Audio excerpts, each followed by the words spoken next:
Audio Jungle.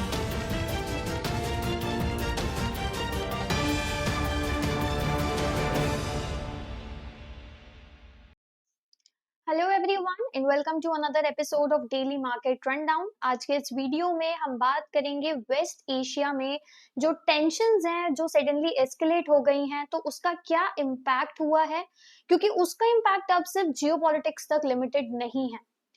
तो इसके बारे में हम डिटेल में डिस्कस करेंगे। हम देखेंगे कि कैसे जो ग्लोबल ऑयल सप्लाई है उसके route, specially strait of Hormuz पर जो डिस्ट्रप्शंस हुई हैं उसकी वजह से ग्लोबल एनर्जी मार्केट में एक बहुत ज्यादा वोलेटिलिटी देखने को मिल रही है, और इसका डायरेक्ट इफेक्ट इंडिया के स्टॉक मार्केट में मल्टीपल सेक्टर्स पर दिख रहा है।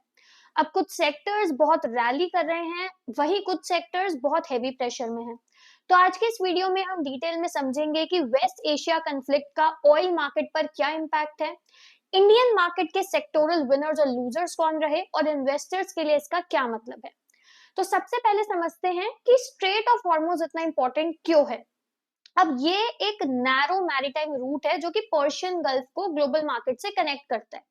वर्ल्ड का जो रफली 20% क्रूड ऑयल सप्लाई है वो इसी रूट के पास होता है, और इसका मतलब ये है कि अगर यहाँ पर टेंशन या सप्लाई डिस्ट्रप्शन होता है तो ग्लोबल ऑयल प्राइसेस इंस्टेंटली बहुत बढ़ जाएंगे।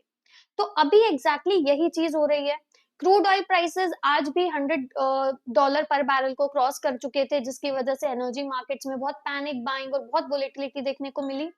और जब भी ऑयल प्राइसेस मूव करते हैं तो उसका इम्पैक्ट ऑलमोस्ट हर इकोनॉमी, हर सेक्टर पर पड़ता है। तो वही इम्पैक्ट आज हम सेक्टर बाय सेक्टर डिटेल में डिस्कस करेंगे। वील सी कौन से सेक्टर्स पर पॉजिटिव इम्पैक्ट आया एंड कौन से सेक्टर्स पर नेगेटिव।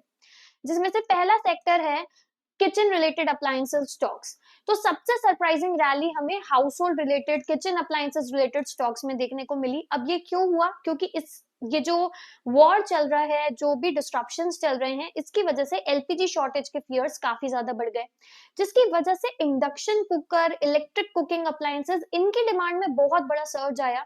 कंज्यूमर्स और रेस्टोरेंट्स एलपीजी के ऑल्टरनेटिव्स ढूंढ रहे हैं, जिसकी वजह से वो शिफ्ट हो रहे हैं कुकिंग सोल्यूशंस की तरफ, बेसिकली इलेक्ट्रिक कुकिंग सोल्यूशंस की तरफ। और इस डिमांड स्पाइक का डायरेक्ट बेनिफिट अप्लायंस कंपनीज को मिला, जहां पर कुछ स्टॉक्स लाइक टीटीके प्रेस्टीज 9% तक बढ़ा, ग्रीन शेफ अप्लायंसेस 6% तक, क्रॉम्पटन ग्रीव्स कंज्यूमर इलेक्ट्रिकल्स और जापान इंडस्ट्रीज भी 19% और क्रॉम्पटन 2% तक बढ़ा। अब रिटेल चेन क्रोमा ने यह भी रिपोर्ट किया कि इंडक्शन कुकटॉप्स की डिमांड ऑलमोस्ट 3 टाइम्स इंक्रीज हो चुकी है, और kitchen appliance manufacturer Stove Kraft के online induction cooktop sales 4 times से ज्यादा ग्रो हो चुके हैं, जो कि क्लियरली दिखाता है कि कंज्यूमर बिहेवियर एनर्जी क्राइसिस के टाइम पर कितना ज्यादा चेंज हो रहा है।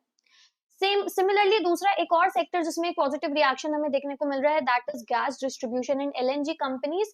अब ये वहां रैली कर रही है जैसे कि सिटी गैस डिस्ट्रीब्यूशन या एलएनजी कंपनीज, क्योंकि गवर्नमेंट ने गैस सप्लाई को स्टेबलाइज करने के लिए एडिशनल एलएनजी कार्गोज अरेंज किए हैं। और इसका ऑब्जेक्टिव है कि एसेंशियल सेक्टर जैसे कि ट्रांसपोर्ट, कुकिंग गैस, इसकी सप्लाई में कोई भी डिस्ट्रप्शन ना हो। और इसकी वजह से आज हमने मार्केट में देखा कि कुछ stocks like Adani Total gas 29% बढ़ा, एंड ऑलमोस्ट लाइक 2 सेशंस में it has grown up more than 29%। GAIL, Gujarat gas, Mahanagar gas, ये सब 2 से 3% बढ़े। पेट्रोनेट एलएनजी, इंद्रप्रस्थ गैस, ये भी इसमें गेन्स देखने को मिले। तो गवर्नमेंट ने natural gas supply regulation order 2026 के इमरजेंसी पावर्स यूज करके गैस एलोकेशन को एसेंशियल सेक्टर्स के लिए अब प्रायोरिटाइज किया है। बात करें अगले सेक्टर की जिसमें भी हमें बेनिफिट देखने को मिला है, तो वो है कोल एंड पावर कंपनीज। अब एनर्जी सिक्योरिटी कंसर्न्स की वजह से क्या हो रहा है कि डोमेस्टिक फ्यूल सोर्सेस पर बहुत फोकस बढ़ गया है। जब भी इंपोर्टेड फ्यूल अनसर्टेन हो जाता है तो country usually domestic energy resources पर बहुत ज्यादा रिलाई करती है, और इसी रीजन की वजह से कोल और पावर स्टॉक्स में बहुत बाइंग देखने को मिली। कोल इंडिया 4% बढ़ा, Adani enterprise, NTPC, power grid corporation, इनमें भी स्लाइड गेन्स देखने को मिले, अराउंड 1%, 2%। इंडिया के पास करेंटली अराउंड 210 मिलियन टन्स का कोल स्टॉक अवेलेबल है, और ये रफली 88 डेज की कंजम्पशन के लिए सफिशिएंट है, इसलिए कोई इमीडिएट एनर्जी शॉर्टेज का रिस्क रिलेटिवली बहुत लिमिटेड है। बात करें अगले सेक्टर की जिसमें भी हमें एक बेनिफिट होते हुए दिखा तो वो है रिन्यूएबल एनर्जी स्टॉक्स।